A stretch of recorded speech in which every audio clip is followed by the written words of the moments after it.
মা দেখে ওর চাচাকে বলছে, কি মজা দেখেলাম চাচা। কি দেখলি রে? বলছে আগে দিকে রং মাখানো, আগে দিকে রং মাখানো, পেছু দিকে খোঁচা, কি মজা দেখেলাম চাচা। চাচা বলছে আর কি দেখলি?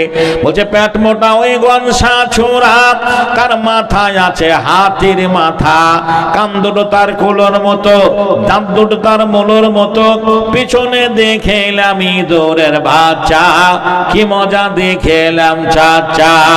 বন্ধুরে আমার, ভাইরা আমার, বলতে যাচ্ছিলাম ওরা ভগবান ইঁদুরকেও ভগবান আসনে বসিয়েছে, ওরা বাঘেও পুজো করে।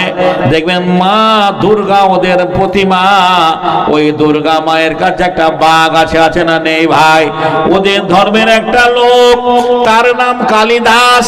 এই কালিদাস বলছে দেখেলাম হাওড়াতে পড়ে আছে নদীতে, বাঘের মাংস খেয়েছে গরুতে। আচ্ছা ভাই, বাঘের মাংস গরুতে খায় না, গরুর মাংস বাঘে খায়? জোরে বলেন। যে বাঘের মাংস, গরুর মাংস বাঘে খায় নাকি? বলছেন গরুর মাংস বাঘে খায়, আর আমি বলেছি বাঘের মাংস খেয়েছে গরুতে। এটাও ঠিক বলেছি। বলবেন কেন? ওই দুর্গার কাছে যে বাঘটা থাকে সেটাও খড় দিয়ে বানানো, গরুর খাদ্য হচ্ছে খড়। বিসর্জন হয়ে গেল, পুজো হয়ে গেল, নদীতে ফেলে দেওয়া হয়েছে। এখন চক বলিরামপুরের গরুটা নদীতে পানি খেতে গিয়ে ওই বাঘের খড়গুলো টেনে টেনে খাচ্ছে। দেখলাম হাওড়াতে পড়ে আছে নদীতে, বাঘের মাংস খেয়েছে গরুতে। তাহলে ওরা খড়েরও পুজো করে।